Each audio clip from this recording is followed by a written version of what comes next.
कि आज पूरे ज़िले के जो हालात हैं, ज़िला यमुनानगर के हालात, वो आज किसी से छुपे ही नहीं हैं।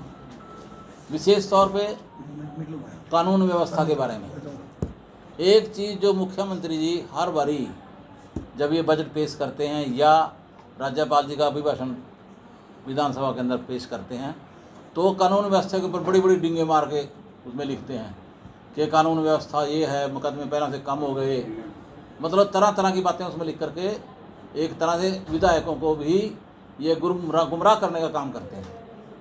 तो जो जबकि हकीकत कुछ और है। अब ज़िले के अंदर आपने देख लिया कितने कांड हो चुके हैं। एक पहले जानू कांड हुआ, उसको गोली मारी गई, कोई रहता पता नहीं है।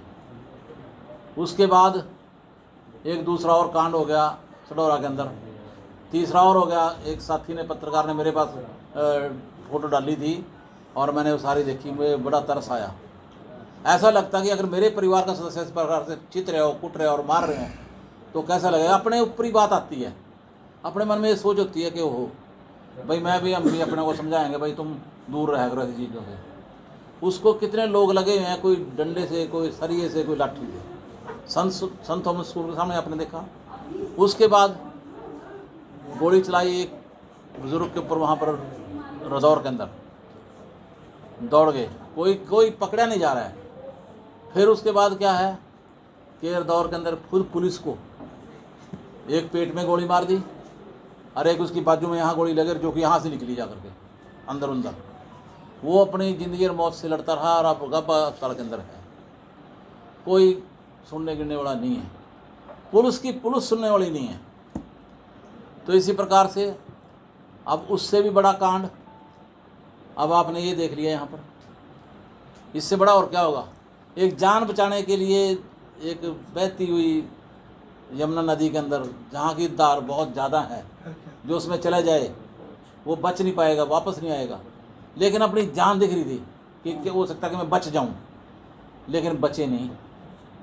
5 की 5 लाशें जो है ना वो निकल के बाहर आ गई हैं। कल भी लूट हुई, सरेआम गोली मार दी, जान चली गई। पैसे तो गए से गए कि जान भी चली गई। इस प्रकार के काम कभी सुना करते थे कि यूपी में होते थे, या फिर कभी कभी सोनीपत में सुना करते थे, जो आज कहाँ हो रहे हैं, हमारे यमुनानगर के अंदर हो रहे हैं। आज ना तो आप कोई पत्रकार सुरक्षित है, ना कोई राजनीतिक सुरक्षित है, ना उसके औलाद सुरक्षित है, ना बच्चे सुरक्षित हैं, ना आम नागरिक सुरक्षित है। कोई भी सुरक्षित नहीं है आज। ये हालात आज हमारे ज़िले के हो चुके हैं कि भाई सरकार जो अपने कान खोल ले, अधिकारी लोग अपने कान खोल लें। दफ्तर में बैठ के कुछ नहीं मिलता। दफ्तर में जो बैठे रहते हैं वहाँ कुछ नहीं है। वहाँ 4 आदमी आएंगे, उनको डील किया, फ़ोन कर दिया, चले गए, उससे कोई फ़र्क पड़ने वाला नहीं है।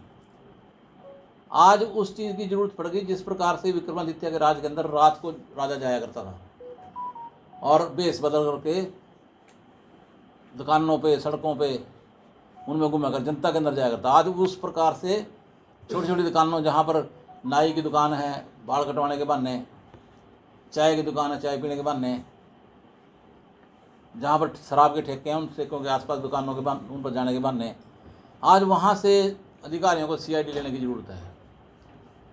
आज नशाखोरी की वजह से सारे काम हो रहे हैं। और अगर सरकार फिर भी नहीं मानती, कान नहीं खुलते, ये अंधे बौड़ियाँ की सरकार है, ये कुछ नहीं करने वाले हैं अगर इसी प्रकार से सोते रहे। आपने देखा था एक बार एक पोस्टर आया था कि कृपया और थोड़ा धीरे बजाएं, सरकार सो रही है। देखा था ना? देखा था। वो मामला अब है कि सरकार सो रही है, सरकार का इस तरफ कोई ध्यान नहीं है। सैनी साहब कल मुझे ये हम अगर इन्होंने नहीं किया, अपने जो इन्होंने अपने जो कर्तव्य है, इनकी जो ड्यूटीज़ हैं उनका पालन नहीं किया, तो मैं आप लोगों के बीच में कह रहा हूँ कि हम लोग यहाँ एक ऐसा प्रदर्शन करेंगे जिसको यमुनानगर ही नहीं पूरा प्रदेश देखेगा, पूरा प्रदेश देखेगा। हज़ारों की संख्या के अंदर खड़े होकर के और सैकड़ों की संख्या के अंदर ढोल गले में डाल करके हम खुद इतना शोर मचाएंगे सेक्रेटरीट के अंदर, मिनी सेक्रेटरीट के अंदर यमुनानगर के अधिकारियों के खिलाफ कि उनको वहाँ बैठा दूबर कर देंगे। बड़ा नेता आए या ना आए, हमें बड़े नेता की कोई इंतज़ार नहीं है। अगर हम बुलाएंगे, अगर कोई आएगा या ना भी आए, हमें उससे कोई लेना देना नहीं है। हमें यमुनानगर की रक्षा करनी है। हमें यमुनानगर की रक्षा जो है खुद करेंगे हम, कोई बड़ा नेता आकर के नहीं करेगा। नजर नहीं आ रहा। ये सारी चीज़ें आप खुद अपनी आंखों से देख चुके हैं और हम सब देख भी रहे हैं, समझ भी रहे हैं।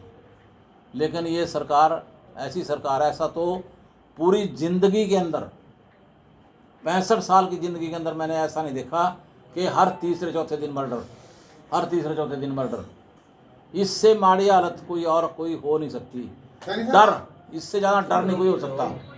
जो डर आज हम सब के अंदर है, चाहे वो डर आपके अंदर है, चाहे डर मेरे अंदर है, चाहे डर किसी के अंदर भी है, वो देखो इन लोगों को तो अपनी इज्जत का है नहीं, लेकिन हमें अपनी इज्जत बचानी है, हमें अपने बच्चों को बचाना है, हमें समाज को बचाना है, हमें यमुनानगर को बचाना है। तो और शासन और सरकार, मैं ये कहूँगा कि फेल हैं। उनका जो फेल्योरपना है ना, वो नजर आ रहा है।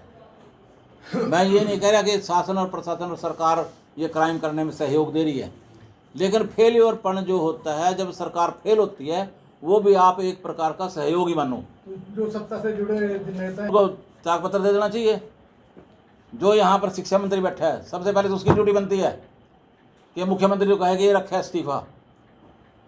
अरे MLA तो फिर बाद में भी बन जाएगा, ये रखा है इस्तीफा। और अगर ये लोग, सत्ता के लोग, चाहे वो यहाँ से 2 MLA हैं, मंत्री है, 1 MLA है, अगर वो रिज़ाइन करते हैं तो उनसे 5 मिनट पहले अगर वो वादा करें तो BL सैनी भी अपना इस्तीफा दे देगा इनके साथ। अगर कोई वाकई में अपराधी है और इसी दम के ऊपर काम कर रहा है, तो वाकई में अगर बुलडोजर चल जाए तो कोई अर्ज वाली बात नहीं है। हरियाणा की हर अपडेट के लिए बेल आइकन दबाएं और सब्सक्राइब करें सिटी लाइव हरियाणा। फेसबुक पर भी हरियाणा की हर अपडेट के लिए सिटी लाइव हरियाणा पेज को लाइक करें।